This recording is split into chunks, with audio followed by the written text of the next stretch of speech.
ኳታር ለዓመታት ያፈራችውን ሀብት በሰዓታት ውስጥ አጣች።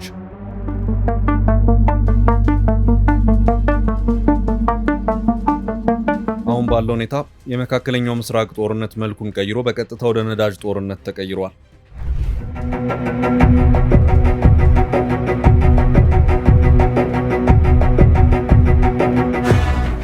የኢራንን ነዳጅ ማጥቃት ሌላ የነዳጅ ጥቃትን እያስከተለ ነው።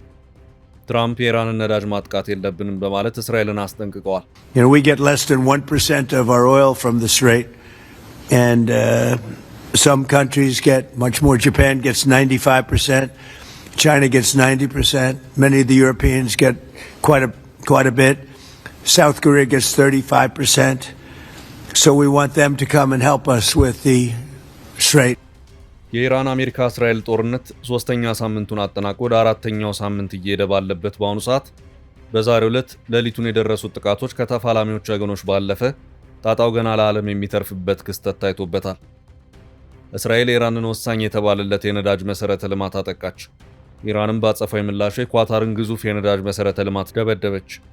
ኢራንም ኳታርም እጅግ ግዙፍ የተባለለትን ጉዳት አስተናግደዋል።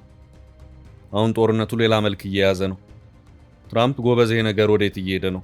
በነዳጅ ጉዳይ የሚካሄደው ጥቃት ይብቃ ሲሉም የኢራንን የነዳጅ መሰረተ ልማት ክፉኛ ያጠቃችውን እስራኤልን አስጠንቅቀዋል። Very strong warning from Trump to Israel saying they're not to attack Iran's South Pars gas field again because of that two subsequent attacks on Qatar's Ras Laffan complex. What more can you tell us about ነገሮች እየሄዱ በመጨረሻም ወደ ነዳጅ ጦርነት አምርተዋል። ጦርነቱ በግልጽ የነዳጅ ጦርነት ሆኗል። እስራኤል አንድ ወሳኝና የኢራን የነዳጅ የጀርባ አጥንት ነው የሚባለውን የነዳጅ መሰረተ ልማት በማጥቃት ከባድ ውድመት እንዲደርስበት ማድረጓ ነገሩን በሙሉ ሌላ መልክ እንዲይዝ እያደረገው ይገኛል። ይህ ግዙፍ የነዳጅ መሰረተ ልማት ከኳታር ጋር በጋራ የተያያዘና ሰፊ የሆነ ኢኮኖሚ አበርክቶ የነበረው ነው። ፓርስ የነዳጅ መሰረተ ልማት በመባል ይታወቃል። ይህ ግዙፍ የለማ የነዳጅና የጋዝ ሀብት በኢራንና ኳታር በጋራ የተያያዘ ሲሆን አሁን ከፍ ያለውን የእስራኤል ጥቃት ያስተናገደው የኢራኑ ክፍል ነው። በዚህም ክፉኛ የተበሳጨችው ኢራን በኳታርና ሳውዲ እንደዚሁም በሌሎች የገልፍ ሀገራት ከባድ ሊባል የሚችል የመልስ ምትን አድርሳለች። እንደ ቢቢሲ ዘገባ ከሆነ ይህ አሁን በእስራኤል የተመታው ግዙፉ የኢራን የተፈጥሮ ጋዝ ማቀነባበሪያ ኢንዱስትሪ የኢራንን 70% የተፈጥሮ ጋዝ አቅርቦትን የሚሸፍን ነበር። ይህ የኢራንን ባለስልጣናት እጅግ በከፋ መልኩ አበሳጭቷል። ለነዳጅ ጥቃት ምላሹ የነዳጅ ጥቃት ነው በሚልም በቀጣይ በቀጠናው ሀገራት እናጠቃቸዋለን ያሉትን የሀገራት የነዳጅና ጋዝ መሰረተ ልማቶችን ለይተው አሳውቀዋል። የመጀመሪያው ገፈት ቀማሽ ኳታር ሆናለች። ከኢራን በተተኮሱ ሚሳኤሎች ከባድ ምትን አስተናግዳለች። በዚህም ኳታር በእስከዛሬውም በኢራን ከደረሰባት ጥቃት በላይ ዛሬ ሌሊቱን እጅግ ከባድ የተባለውን ጥቃት ማስተናገድ ግድ ብሏታል። ኢራን ምሽቱን የሀገሪቱ እጅግ ወሳኝ የተባለለትና ራስ ላፋን የተባለውን የኳታር ግዙፍ የነዳጅና የጋዝ መሰረተ ልማትን በከፍተኛ ደረጃ አውድማለች።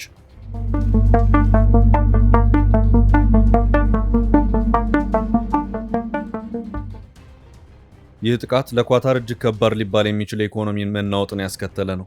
የኳታር ራስ ላፋን የኢንዱስትሪ መንደር ነዳጅንም እንደዚሁም ሊኩፋይድ ናቹራል ጋስ ወይም ኤልኤንጂ የተባለውን ለኢንዱስትሪዎችና ለቤቶች ምግብ ማብሰያነት የሚያገለግል ነው። በዓለማችንም እጅግ ግዙፍ ከሚባሉት ማምረቻዎች መካከል በግንባር ቀደምትነት የሚገኝ ሲሆን አሁን ግን ከምርት ውጭ ሆኗል። ሳውዲ አረቢያ ተመሳሳይ ጥቃትን ስታስተናግድ ያደረች ሲሆን ብዙዎችም ሚሳኤሎችና ድሮኖች መክታ የመለሰች መሆኑን አስታውቃለች። የኢራን ጎረቤት ሀገር በሆነችው ኢራቅም የነዳጅ መሰረተ ልማቶች መጋየት ከጀመሩ አላደር ብለዋል። አሁን ነገሮች በግልጽ ወደ ነዳጅና ጋዝ ጦርነት እያመሩ ነው። አንዱ የሌላውን የነዳጅ ሀብት ያጠቃል፣ በሌላ አቅጣጫ ሌላኛውም ተመሳሳይ ምላሽን ይሰጣል። በሌላ አቅጣጫ ከመሰረተ ልማቶች የጦርነት ሰለባ ከመሆን ባሻገርም የሆርሙዝ ነዳጅ መተላለፊያ መዘጋትም ተጨማሪው የነዳጁ ዘርፍ ፈተና ሆኗል። ኢራን የዓለም 20% የነዳጅ መተላለፊያ የሆነውን የሆርሙዝ መተላለፊያ ጥርቅም አድርጋ ከመዝጋት ባለፈ የመካከለኛው ምስራቅ የነዳጅ አምራች ሀገራትን መሰረተ ልማቶች በተከታታይ ድሮኖችና ሚሳኤሎች ማጥቃቷን እንደቀጠለች ትገኛለች። በዚህም የዓለማችን የመካከለኛው ምስራቅ ወሳኝ ነዳጅ አምራችና ኤክስፖርተር የሆኑት እንደ ሳውዲ አረቢያ፣ የተባበሩት አረብ ኤምሬትስ፣ ኳታርና የመሳሰሉት ሀገራት የዚሁ የኢራን ጥቃት ሰለባ ሆነዋል። በአንድ መልኩ የሆርሙዝ የነዳጅ መተላለፊያ መስመር መዘጋት እንደዚሁም በሌላ አቅጣጫ ደግሞ የአካባቢው የነዳጅ አምራችና ላኪ ሀገራት በኢራን በቀጠለ ጥቃት ስር መሆናቸው የነዳጅን ጉዳይ ከባድና ፈታኝ አጣብቂኝ ውስጥ እንዲገባ አድርጎታል። አሜሪካም ሆነች እስራኤል በኢራን የተዘጋውን የሆርሙዝ ሰርጥ ማስከፈት የቻሉበት ሁኔታ የለም። እርዱን በጋራ እናስከፍተው ያሉት ትራምፕ በዚህ ዙሪያ አጋዥ ቢያጡ እኛኮ በሆርሙዝ ሰርጥ በኩል ከሚያልፈው ነዳጅ የምናገኘው ከ1% በታች ነው፣ ብዙ የሚያሳስበን ነገር የለም።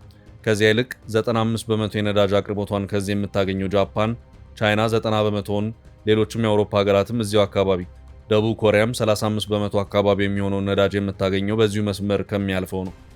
አግዙን ሰርጡን በጋራ እናስከፍተው ያልነውም ለዚሁ ነበር ሲሉም ነበር ትራምፕ የተናገሩት።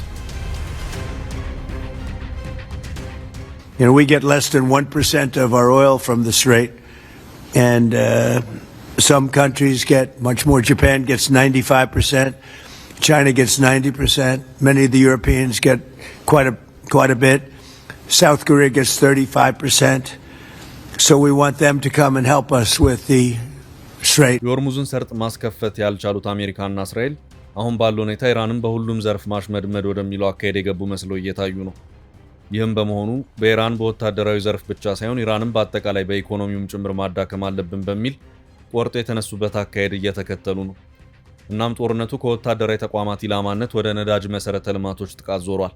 ኢራን በነዳጅ መሰረተ ልማቶቿ ላይ የደረሰው ተከታታይነት ያለው ጥቃት የእግር እሳት ሆኖባታል። በተለይ ደግሞ ሌሊቱን እስራኤል ሳውዝ ፓር በተሰኘው ግዙፍ የነዳጅና የጋዝ መሰረተ ልማት ላይ ያደረሰችው መጠነ ሰፊ ጥቃት የኢራንን አንጀት ቁርጥ ያደረገ ሆኗል። እናም የኢራንን የቁጣ አጸፋ ምላሽ የኳታር ነዳጅ መሰረተ ልማት ላይ አርፏል።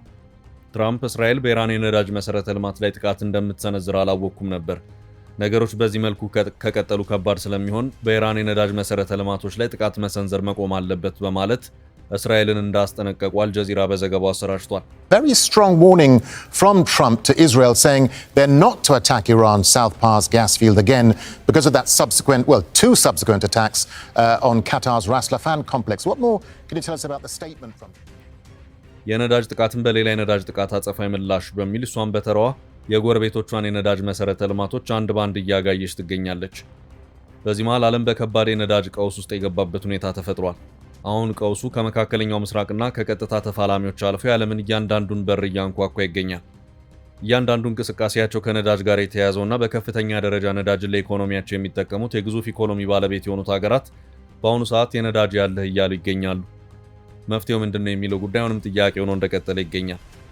ጦርነቱ በቀጠለበት ሁኔታ እነዚህ ሀገራት አሁን ያለውን ዓለም አቀፍ የነዳጅ እጥረት መፍትሄ እንዲያገኝ ለማድረግ የሚያደርጉት አስተዋጽኦ አይኖርም። የመካከለኛው ምስራቅ ነዳጅ አምራችና ላኪ ሀገራት በኢራን ጥቃት ከደረሰባቸው መጠነ ሰፊ ጉዳት አንጻር ጦርነቱ ቆመ ቢባል እንኳን በሙሉ አቅማቸው አገግመው ወደ ቀድሞ አቅማቸው ለመመለስ ጊዜ የሚወስድባቸው ይሆናል። ነገሩ ጭንቅ በሆነበት ሁኔታ የገልፍ ሀገራት የውጭ ጉዳይ ሚኒስትሮች በሪያድ ተሰብስበዋል። የመፍትሄ አለህ እያሉ ይገኛሉ። ችግሩ መፍትሄው ከማን ይገኝ የሚለው ሆኗል። ሁሉም በየፊናው ችግሩን እያዋየ ነው። ይህ ነው ሊባል የሚችል መፍትሄን የሚጠቁም ሰው ወይም አካል ግን አልተገኘም። የኢራንን ሚሳይሎችና ድሮኖች ምት ስታስተናግድ የከረመችው ሳውዲ ቢጨንቃት ትዕግስታችን ገደብ አለው፣ ከዚህ በኋላ በኢራን ላይ እርምጃ ለመውሰድ እንገደዳለን ስትል አስታውቃለች። ይህ አሁን በዓለም አቀፍ ደረጃ እየታየ ያለው የነዳጅ ዋጋ ንረት የእያንዳንዱን አሜሪካዊ ኪስንም ጭምር የሚዳብስ ሆኗል። በአሜሪካ ባለፉት 2 ሳምንታት የነዳጅ ዋጋ በ20 በመቶ ጨምሯል። ይህም ዓለም አቀፍ የነዳጅ ገበያ ከጦርነቱም በኋላ በቀላሉ ወደ ነበረበት መረጋጋት ይመለሳል ብሎ ለማለት የሚያስቸግር ይሆናል። አሁን ባለው የዓለማችን ኢኮኖሚ ነዳጅ እጅግ ወሳኝ አንቀሳቃሽ ሞተር በመሆኑ የነዳጅ ዋጋ መናር ወይም የነዳጅ ዋጋ አለመረጋጋት በራሱ በነዳጅ ላይ ብቻ የሚቆም አይሆንም። ነዳጅን ተከትሎ በርካታ ምርቶች ዋጋቸው ይንራል። ይህም በዓለም አቀፍ ደረጃ ዋጋ ንረት ወይም ዓለም አቀፍ ግሽበት ወይም ኢንፍሌሽን እንዲከሰት የሚያደርግ ይሆናል። አሁን ባለው ሁኔታ የጦርነቱ አካል የሆነችው አሜሪካ ራሷ በዚሁ የነዳጅ ዋጋ ንረት ፈተና ውስጥ እየገባች ትገኛለች። እንደ አልጀዚራ ዘገባ ከሆነ የኢራን ጦርነት ከተጀመረ በኋላ በአሜሪካ የነዳጅ ዋጋ በ20 በመቶ ጭማሪን አሳይቷል። ይህም በሂደት በእያንዳንዱ ሸቀጥ ላይም ጭምር እየተመነዘረ እያንዳንዱን አሜሪካዊ ኪስ መዳበስ የጀመረበት ሁኔታም ጭምር እየታየ ነው። ኢራንም የፈለገችው ይህንን ነው። ኢራን አሁን ባለው ሁኔታ ከፊት ለፊቱ የግንባር ፍልሚያ ባሻገር ነገሩን ወደ ነዳጅ ጦርነት ወስደዋለች። በዚህም በጂኦግራፊ ከጦርነቱ የራቅን ነን ያሉት እንደ ጃፓን፣ ቻይና እና ደቡብ ኮሪያ ያሉት ሀገራት ሳይቀሩ የዚህን ጦርነት ስሜት መጋራት ግድ ብሏቸዋል። በዚህም በአሁኑ ሰዓት ደቡብ ኮሪያ እና ቻይና ፊታቸውን ወደ ሩሲያ ነዳጅ ማዞር ግድ እያላቸው ይገኛል። በዚህ በኩል በዚህ አቅጣጫ ደግሞ ሌላ ትኩሳት አለ። ይኸውም ከዩክሬን ጦርነት ጋር በተያያዘ ከ3 ዓመታት በላይ በማዕቀብ ስር ከነበረችው ሩሲያ ነዳጅን መሸመት ማለት የፑቲንን የጦርነት በጀት መደጎም ማለት ነው የሚል ጠንካራ አቋም በአውሮፓ ሀገራት የተያዘ በመሆኑ ነው። አሁን ባለው ሁኔታ ሁሉም ራሱን ለማዳንና ኢኮኖሚውንም ከመንኮታኮት ለመጠበቅ እየተራወጠ ባለበት ሂደት ማንም ስለ ዩክሬን ጦርነት ሊያስብ የሚችልበት ሁኔታ አይኖርም። ደቡብ ኮሪያ እንደ አውሮፓውያን አቆጣጠር ከ2022 ጀምሮ ከሩሲያ መግዛት አቁማ የነበረውን ነዳጅና ጋዝ አሁን መልሳ ለመሸመት አዲስ እንቅስቃሴ ውስጥ እንደገባች የአልጀዚራ ዘገባ አመላክቷል። ለዚሁ ነዳጅ ሸመታውን በርካታ ሀገራት ፊታቸውን ወደ ሩሲያ እያዞሩ ይገኛሉ። በመካከለኛው ምስራቅ ግርግር በመሃል ፑቲን በለስ እየቀናቸው ይገኛል። የዓለማችን ግዙፍ ኢኮኖሚ ባለቤት ከሆኑት ሀገራት መካከል አንዷ የሆነችው ጃፓን 95 በመቶን የሚሆነውን የነዳጅ ምርቷን ታስገባ የነበረው ከመካከለኛው ምስራቅ እንደነበር የአልጀዚራ ዘገባ ያመለክታል። ይሁንና አሁን ባለው ሁኔታ እሷም ልክ እንደ ደቡብ ኮሪያ ሁሉ የነዳጅና ጋዝ ሸመታ ፊቷን ወደ ሩሲያ ለማዞር የምትገደድበት ሁኔታ እየተፈጠረ ነው።